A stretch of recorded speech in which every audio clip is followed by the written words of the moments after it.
So again welcome to our channel Broken Quotes.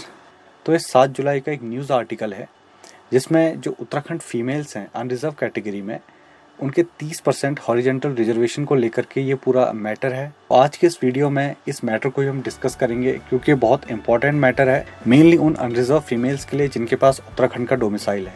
तो Nainital high court में other states की female द्वारा एक रिट फाइल की गई है। तो इस रिट को हम यहाँ पर देखते हैं कि 6 जुलाई को जो यहाँ पर हियरिंग हुई थी उसमें क्या वहाँ पर को प्रोसीडिंग हुई है। हाईकोर्ट ने उत्तराखंड राज्य लोक सेवा आयोग की ओर से डिप्टी कलेक्टर सहित अन्य पदों के लिए हुई उत्तराखंड सम्मिलित सिविल अधीनस्थ सेवा परीक्षा में उत्तराखंड मूल की महिलाओं को अनारक्षित श्रेणी में 30% आरक्षण देने के मामले में राज्य सरकार और यूकेपीएससी से जवाब मांगा।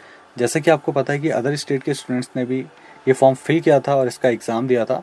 इस परीक्षा के लिए आवेदन कर चुकी हरियाणा सहित उत्तर प्रदेश की महिला अभ्यर्थियों ने सरकार की ओर से उत्तराखंड मूल की महिलाओं को क्षैतिज आरक्षण देने को असंवैधानिक करार देते हुए रद्द करने की मांग की है।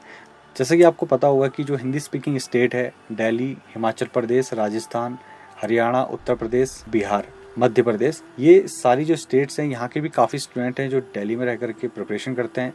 तो वहाँ से भी काफ़ी स्टूडेंट्स ने इन पोस्ट के लिए अप्लाई किया था। तो मेनली इनकी डिमांड क्या है?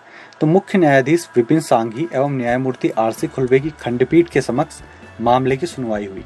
मामले के अनुसार हरियाणा के भिवानी निवासी पवित्रा चौहान व अन्य ने हाईकोर्ट में याचिका दायर कर कहा था कि आयोग ने 31 विभागों में 224 रिक्तियों के लिए विज्ञापन जारी किया था। तो आपको पता होगा कि 26 मई को प्रीलिम्स का रिजल्ट आया था, उसके कुछ दिन बाद एक रिवाइज रिजल्ट और आया था। तो परीक्षा में अनारक्षित श्रेणी की 2 कट ऑफ लिस्ट निकाली गई। तो ये था रिवाइज रिजल्ट और ये था 26 को जो रिजल्ट आया था। तो रिट फाइल करने वालों का ये कहना है जो अनारक्षित पोस्ट हैं वहाँ पर 2 कट ऑफ निकली हैं। एक उत्तराखंड फीमेल के लिए जहाँ पर इनको हॉरिजॉन्टल रिजर्वेशन प्रोवाइड होता है तो उससे इनकी कट ऑफ 79.69 गई है, और जो अनारक्षित है उसके बाद इसकी रिवाइज कट ऑफ आई थी दैट इज़ 93.23।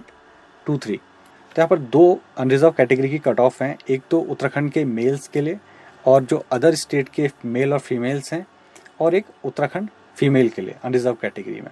तो जैसे कि आपको पता होगा कि अगर आप अदर स्टेट की पोस्ट के लिए अप्लाई करते हैं तो अगर आप अपनी स्टेट में जनरल हो, ओबीसी हो, एससी एसटी हो तो आपको अदर स्टेट में एज ए जनरल फाइट करना पड़ता है। तो सेम मैटर यहाँ पर भी है, लेकिन यहाँ पर जो अदर स्टेट की फीमेल्स हैं उनका क्या कहना है वो आइए देखते हैं। इसमें बोला है कि उत्तराखंड मूल की महिला अभ्यर्थियों की कट ऑफ 79 थी, जबकि याचिकाकर्ता महिलाओं का कहना था कि उनके अंक 79 से अधिक है, मगर उन्हें अयोग्य करार दे दिया गया है। इट मीन्स, तो इसका मतलब ये हुआ जो अदर स्टेट की फीमेल्स हैं उनको एज ए अनरिजर्व कैटेगरी में रखा गया है। तो जो 30% हॉरिजॉन्टल रिजर्वेशन है वो सिर्फ उत्तराखंड की महिलाओं के लिए है, इसलिए जो अदर स्टेट की फीमेल्स हैं उनको अनरिजर्व कैटेगरी में रखा गया है। तो याचिकाकर्ताओं के अधिवक्ता कार्तिकेय हरिगुप्ता ने कोर्ट को बताया कि 18 जुलाई 2001 और 24 जुलाई 2006 के शासनादेश के अनुसार उत्तराखंड मूल की महिलाओं को 30% क्षैतिज आरक्षण दिया जा रहा है जो कि असंवैधानिक है। तो यहाँ पर ये इन जो गवर्नमेंट ऑर्डर हैं, जीओ हैं, उनके बेसिस पर ये कह रहे हैं कि जो इस 30% हॉरिजॉन्टल रिजर्वेशन है उत्तराखंड की महिलाओं के लिए ये अनकॉन्स्टिट्यूशनल है। तो यहाँ पर इस रिट के सपोर्ट में इन्होंने संविधान के आर्टिकल 16 को रेफरेंस लिया है, जिसमें प्रोविज़न ये है कि right to equality in employment and appointment. इसके बेसिस पर इन्होंने ये बोला है कि इसके अनुसार आवास के आधार पर कोई राज्य आरक्षण नहीं दे सकता। यह अधिकार केवल संसद का है। कोई भी स्टेट आर्थिक रूप से या फिर जो कमजोर व पिछले तबके के लोग हैं उनको आरक्षण दे सकता है, जैसे ओबीसी, एससी, एसटी। तो पक्षों को सुनने के बाद हाईकोर्ट की खंडपीठ ने राज्य सरकार व राज्य लोक सेवा आयोग को जवाब दाखिल करने के निर्देश दिए हैं। तो इसकी नेक्स्ट हियरिंग 22 अगस्त को होगी। जैसे कि नोटिफिकेशन में था कि 20 से 23 अगस्त के बीच में अपर पीसीएस का मेंस होना है। तो अगर इस रिट का जो फाइनल डिसीजन है वो 20 अगस्त से पहले नहीं आता है, जो पॉसिबिलिटी है कि नहीं आएगा, तो अपर पीसीएस के मेंस एग्जाम की डेट आगे एक्सटेंड हो सकती है। जैसे कि फॉरेस्ट रेंज ऑफिसर की सितंबर में डेट एक्सटेंड हो गई है। तो इस रिट के फाइल होने से उत्तराखंड फीमेल को क्या नुकसान हो सकता है ये हम देखते हैं, क्योंकि जो हॉरिजॉन्टल रिजर्वेशन की बात की है तो वो लोअर पीसीएस में भी अप्लाई हुआ है, वो यूकेपीएससी के अदर एग्जाम्स में भी अप्लाई होता है, वो यूके SSC के एग्जाम्स में भी अप्लाई होता है। अगर ये 30% हॉरिजॉन्टल रिजर्वेशन अनरिजर्व कैटेगरी में फॉर फीमेल्स अगर अनकॉन्स्टिट्यूशनल निकलता है तो इसका जो नुकसान है वो शायद लोअर पीसीएस में भी हो सकता है। तो आइए देखते हैं कि उत्तराखंड फीमेल्स को इसका नुकसान कैसे हो सकता है अगर ये जो डिसीजन है वो अदर स्टेट के फीमेल्स के फेवर में आता है। तो यहाँ पर अगर आप देखेंगे तो मेल्स की अगर हम बात करें अनरिजर्व कैटेगरी में, उनकी कट ऑफ गई है 93.23 और जो उत्तराखंड फीमेल की कट ऑफ है वो गई है 79.69। जो इनका टोटल डिफरेंस है वो लगभग 13.5 मार्क्स का है। तो यहाँ पर अगर हम देखें तो हर एक नंबर के गैप में यहाँ पर 200 से 250 स्टूडेंट्स होते हैं। तो अगर ये जो डिसीजन है वो अदर स्टेट की फीमेल के फेवर में आता है और जिन अनरिजर्व फीमेल्स के पास उत्तराखंड का डोमिसाइल है, तो यहाँ पर कोर्ट का डिसीजन उन पर कैसे इम्पैक्ट डालेगा ये देखते हैं।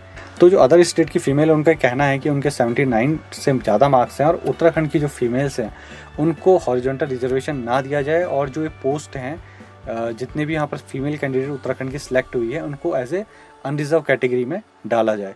तो उससे होगा क्या कि जो कट ऑफ है वो कट ऑफ यहाँ पर इंक्रीज़ हो जाएगी। हो सकता है वो कट ऑफ 90 के आसपास जाए, 87 के आसपास जाए। तो जो इससे नीचे 79 तक, 87 से 79 या 90 से 79 मार्क्स तक जो उत्तराखंड की अनरिजर्व फीमेल हैं उनको यहाँ पर लॉस हो सकता है। तो अभी तो यहाँ पर कोर्ट की हियरिंग चलेगी। तो अब नेक्स्ट हियरिंग 22 अगस्त को होगी। तो अब 22 अगस्त को यूकेपीएससी और Uttarakhand state government Uttarakhand unreserved female के 30% हॉरिजॉन्टल रिजर्वेशन के फेवर में अपने जवाब दाखिल करेगी। तो ये मैटर काफ़ी इंपॉर्टेंट है उत्तराखंड अनरिजर्व फीमेल्स के लिए, इसलिए इस मैटर को मैंने इस वीडियो में डिस्कस किया क्योंकि इस रिट के डिसीजन पर ही उनके मेंस के लिए सिलेक्शन और रिजेक्शन मैटर करता है। तो इससे उनकी कट ऑफ यहाँ पर चेंज हो सकती है। तो अब देखते हैं कि नैनीताल हाईकोर्ट का डिसीजन क्या होगा। आई होप ये वीडियो आपको इन्फॉर्मेटिव लगा होगा। तो मिलते हैं नेक्स्ट वीडियो में, तब तक के लिए गुड बाय।